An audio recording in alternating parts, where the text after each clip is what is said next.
A very good morning to all of you, my dear students. Welcome back to the class once again. We are learning, discussing the chapter, the Mughal Empire. So we have few case studies over here that we have to go through also to complete the chapter. So let us see the first one, Akbarnama and Ani Akbari. Abul Fazl, he was a very close friend of the Akbar, and he was one of the courtier of Akbar also. He was staying in the court, advising and giving a lot of helpful, providing a lot of help to Akbar also. So he was a very close friend of Akbar, Abul Fazl. Let me show you his photograph also. If I could click on the link. So he was a very close friend, and he wrote three volumes of histories of Akbar reigns, Akbar kingdoms, about Akbar and his administrative policies, about his life also. So he all of a sudden he has written three volume of history about Akbar, and he named that volume as Akbar Nama. The name of the book, the name of the writing of that Abul Fazl came to be known as Akbar Nama, and it was in three volumes. So Akbar Nama was having three volumes, means three different part of the book was there. The first volume, the first part of the book was giving the detail of Akbar's ancestors, means who were the ancestors of Akbar, means who was the father of Akbar and Akbar's father and their details. That first volume contains the details of Akbar's ancestors. Let us see the second volume. The second volume describes chief events of Akbar's reign, means Akbar's when he was ruling. So that second volume was describing the events of Akbar's reign during his ruling in India. So that was also quite important second volume. And let us see what the third volume has to say. The third volume was known as Ani Akbari, which deals with Akbar's administrative policies, how he was ruling the country, which deals with the army of the Akbar, which also deals with household activities, revenues, incomes, and the geography, means his boundaries of the empire. The boundaries of the empire also was included in that Ani Akbari, that was the third volume of Abul Fazl book. It also described, Ani Akbari also described the customs and traditions as well as the culture of the people. So it must be a very large book, very high volume book, very thick one also, because it was describing the customs, the practices, the traditions of Akbar, and even the culture of the people of that time. Ani Akbari contains a lot of things, the third volume. So it's quite important. Let us move ahead. Ani Akbari gives rich statistical details about crops also, about the production yields that were coming from the empire that was grown in the field, about the yields also. Yields means what? The crops which was produced and how much it was produced. Even the name of the crops were produced which were produced during Akbar's time, and even the prices of those articles of those crops, even the about the revenues, about the wages, all the things were recorded, all the things were given in Ani Akbari, written in Ani Akbari. So it was a very good volume written by Abul Fazl, and it really giving a lot of information about Akbar, which we are learning today nowadays. Now we will move towards the next part, the structure of the Mughal administration was laid down by Akbar. You can say we can say that Babar started the Mughal Empire. He was the founder, but in the real meaning, you can say the structure and the people came to know about Mughal Empire because of Akbar only, because of his policies. Because we know that Babar was not able to rule for many years, but Akbar ruled for around 450 years. So that is the thing that he really gave up the structure of the Mughal administration, how the Mughal were ruling. People came to know from Akbar only. It has been discussed also by Abul Fazl in his book Akbarnama, particularly in the last volume of Ani Akbari. And we have discussed about Akbar also. The empire was divided into provinces called subas, and it was governed by subadar also.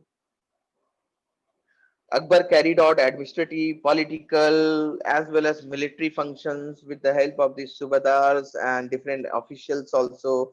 The subadar was assisted, and the subadar was getting help from these officers also, like Bakshi, and a military paymaster, those who will pay the salary to the military soldiers. He was also getting help from Sadr, that is in charge of religious and charitable affairs also. Try to remember the name, my dear students. Sadr. Again, Akbar Subedar was having the help of Fauzdar, means military commander, the commander of the military. Kotwal, means town police commander,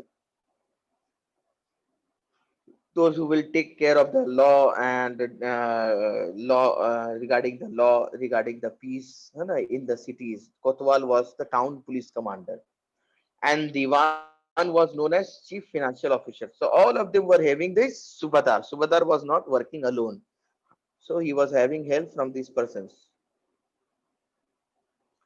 Akbar nobles commanded large armies and took large amount of revenue. That was the thing which was really taking a lot of money from Akbar's treasure.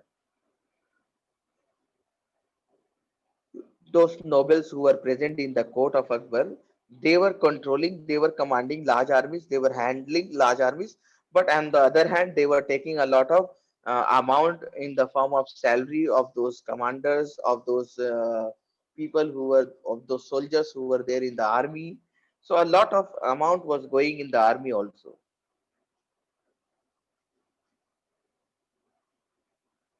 Let us see the next one. Sulikul or universal peace. That is the next one. So, Vineet, please stop the record. Now we have to go through about Sulikul, or the other name of Sulikul is universal peace, my dear students. So that was also introduced by Akbar, and let us see what really happened, why he introduced such thing.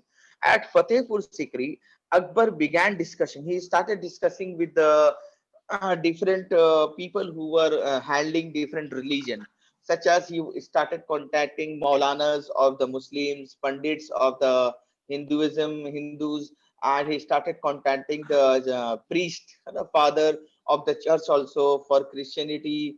So likewise, he started discussing about on various aspects of different religion from 1570s. You can see 1570s he started that discussion, because he was getting a lot of information that these people, like Maulanas, Pandits, and the father of the church, they are misguiding people. He learned about this misguidance.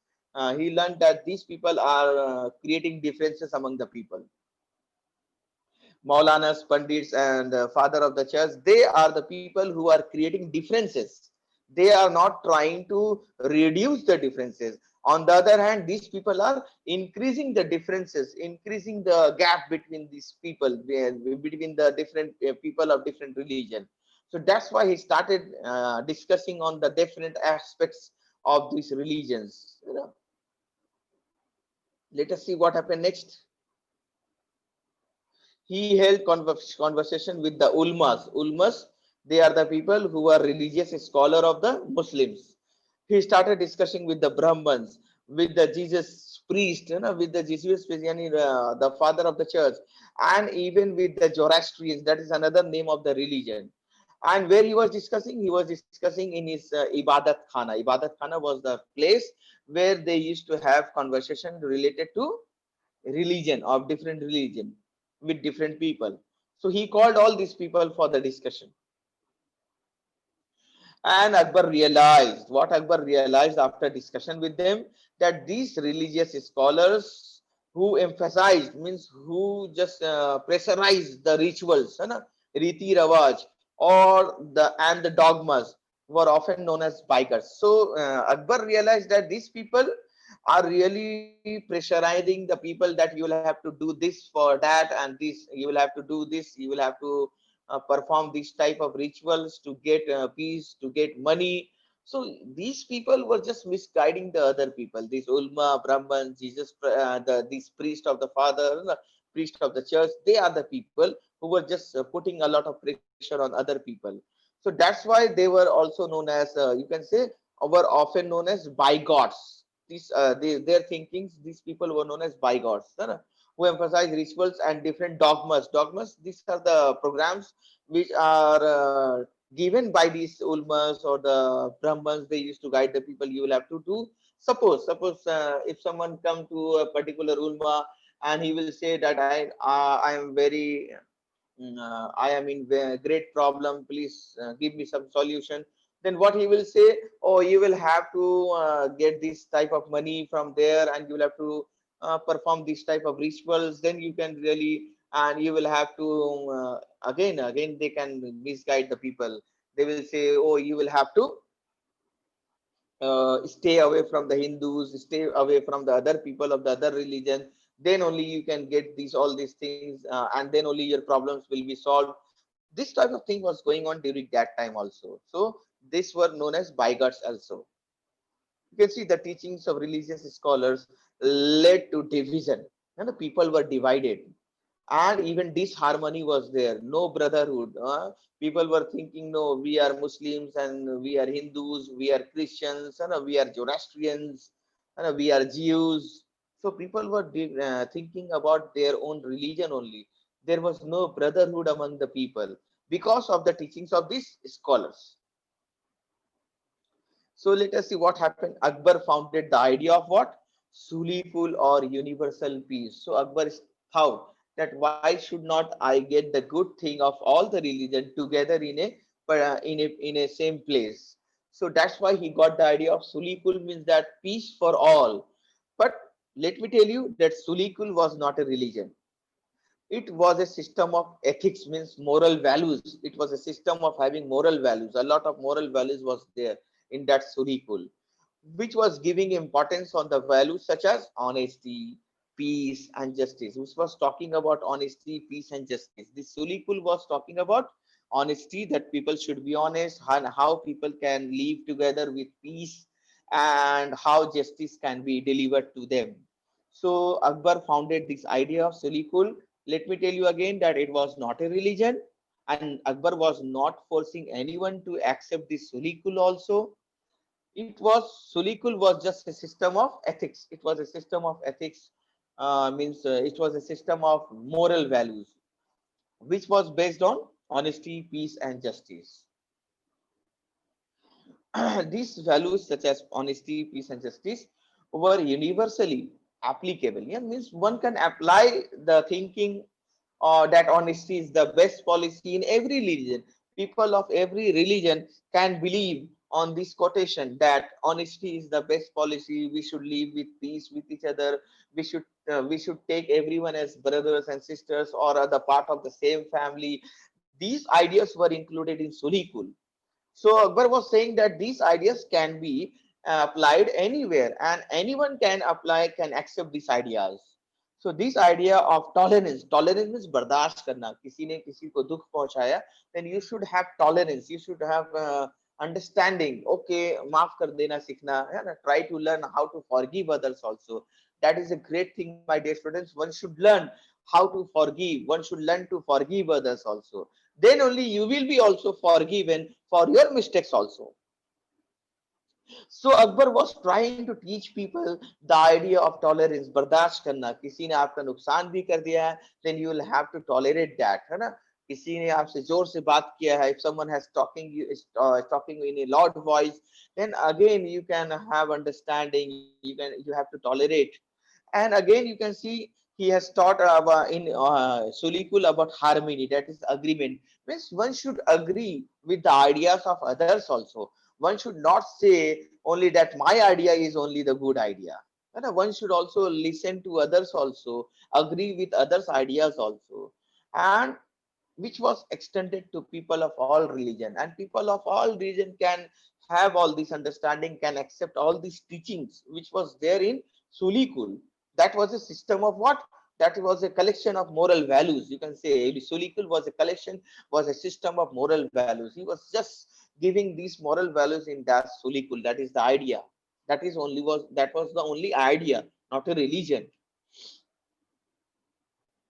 Abul Fazl helped him to frame a system of governance also, means how he can control the people, how he can spread the message of Sulikul or universal peace among the people. Abul Fazl was helping Akbar to frame the idea, to frame the system of governing around this principle of Sulikul.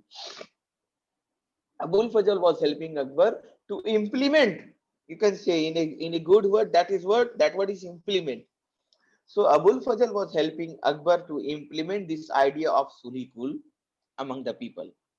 He was helping Akbar that how Akbar can implement this idea, how Akbar can frame the system of governing or implementing this idea of Sulikul among the people. And that's why we can say that yes, Abul Fazl was a very close friend of Akbar.